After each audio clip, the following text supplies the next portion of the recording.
students, and welcome to the video on the topic arithmetic progression. Let us solve this question. How many terms of an AB must be taken to give the sum 363? Now the AP is 9, 17, 25 dash dash dash. So the question says that how many such terms of the AP must be taken so that the total sum of this AP must be equal to 636. That means here in this case you have to find out the number of terms, that is n you have to find out. So how to solve this question? Let us see here. From the given AP we can write down A is equal to 9, that is the first term. D is the common difference, that is the 17 minus 9, that is equal to 8. Since we don't know the value of n, we can put as it is, we don't know. We know the sum Sn. Sn is given to you, that is a 636.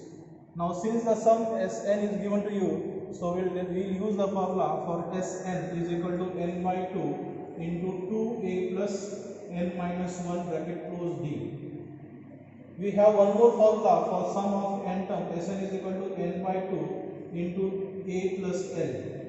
Now since we don't have the last term, that is L, so we cannot use this formula, and therefore we can use this formula where we can put the value of A, we can put the value of D, and we can put the value of Sn. So I am going to use this formula, and in this formula I am going to put the value now. Sn is 636 is equal to n by n we don't know, so it is n by 2 multiplied by 2 into A. 2 into what is the value of A? A is 9. Plus n minus 1, so n we don't know, n as it is, minus 1 as it is. The value of d we know, that is equal to 8, bracket close. So we will solve this bracket.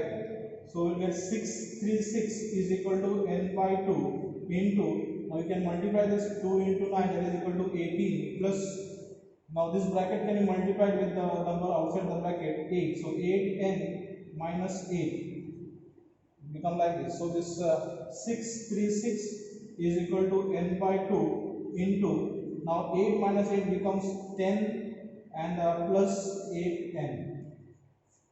Now we can take 636 is equal to n by 2. Now since both the terms are having 2 as common, so I will take 2 common from here, and outside the bracket, inside the bracket, it will be 5 plus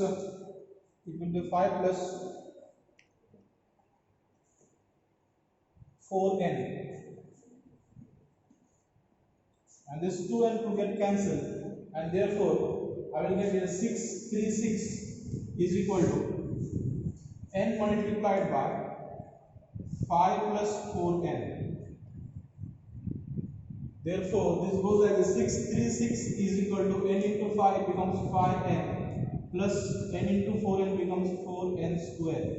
So remember, whenever you are finding the value of n, when the sum is given, you are always supposed to get a linear equation. So you can see n into n becomes n square. So this is a quadratic equation in n. So I could write down in the form of standard quadratic equation. So this goes like 4n square plus 5n. I am going to transfer this one. This will become minus 636 is equal to 0.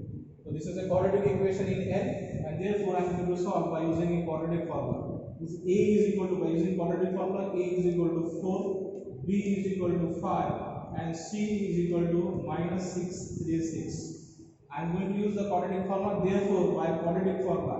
Now here is the variable is n, so n must be equal to minus b plus minus under root of b square minus 4ac upon 2a. And hence I am going to put the value. So n is equal to minus 4 as it is, the value of b is 5 plus minus under root of b square is again 5 square minus 4 into a is 4 into c is minus 636 bracket close. You can divide by 2 into a, the value of a is equal to 4.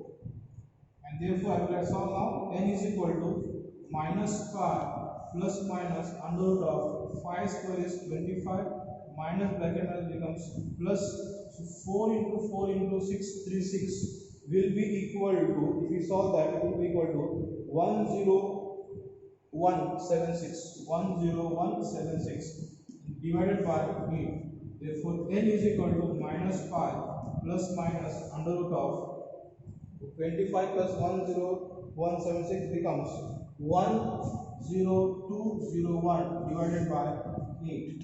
Now the square root of 10201 divided by 8, minus 5 plus minus under root of 10201. So n is equal to minus 5 plus minus under root of 10201 is 101. So this becomes 101 by 2 4 that is 8. Remember here, whenever we are solving a quadratic equation and the factors are possible, inside the square root sign you will always get a perfect square. So 10201 is a perfect square, whose square which is a square of 101. So we are having two values of n. N is equal to minus 5 plus 101 by 8, or we can get the value of n minus 5 minus 101 by 8. Now out of this we will solve. Therefore the value of n is equal to minus 5 plus 101 is equal to 96, is equal to 96 by 8, and other value is minus 106 by 8. So n is equal to 96 by 8 is 96 by 8 is 112, and this is a negative number, that is 106 divided by 8. I am not going to take this value because it is a negative number, and we know that when you are finding the number of terms, the number of terms will be always positive. It will be never negative, it will be never in the form of a decimal point. So I am going to take only one value, that is 12. So therefore the number of terms in this AP whose sum is 636 is 12. So this is the way we can solve the value of n, or the number of terms, when the AP is given, when the given AP is given. Once again I will explain this question. The question goes like this: how many terms of an AP must be taken to give the sum 363? So when it is as sum, so definitely you are going to use the formula Sn is equal to n by 2 into 2a plus n minus 1 into d. One more formula we have, n by 2 into a plus l. Now since we don't know the last term, so we are not going to use this one. So we are going to use the first formula, Sn is equal to n by 2 into 2a plus n minus 1d. When you are putting the values, in the given equation, you will get 636 is equal to n into 5 plus 4n. Remember children, always whenever you are solving a whenever you are finding the number of terms, when the sum is given, you are always supposed to get a quadratic equation in n. So this is quadratic equation, 4n plus 5n minus 633 is equal to 0. Now I am comparing this with the standard equation, ax squared plus bx plus c is equal to 0, where a is equal to 4, b is equal to 5, and c is equal to minus 636. Now we have three methods to find out the zeros of the roots of the quadratic equation. One is quadratic equation, one is a quadratic formula, one is completing the square, and is factorization. My request is, whenever you are having the bigger values, directly go for quadratic formula. Just put the values and find out the answer. So minus 5 plus minus under root of 5 square minus 4 into minus 636 divided by 8. So if you are putting the value, you will get minus 5 plus minus under root of 10201. Remember, whenever you are finding such type of questions where you are supposed to get a pure number, your number of terms will be always a positive integer. So when you are having a positive integer, your answer should be positive integer. You are always supposed to get inside the square root sign a perfect square number. In case if you are not getting a perfect square number, that means you are wrong. Suppose this question is a general question, in that case you may get any other number which is not a perfect square. But whenever you are finding the number of terms, and we know that number of terms are always a positive integer, therefore inside the square root sign you are always supposed to get a perfect square. 10201 is a perfect square of 10101. So we have to get two values, minus 5, one is plus and one is minus.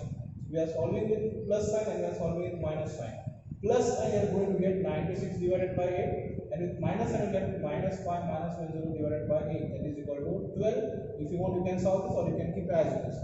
This is not required because number of terms cannot be negative. So I am going to take only the positive values, that is 12. And hence we can say that in the given question, the number of terms which makes the sum 636 is 12. That's all. Let us meet in the next video.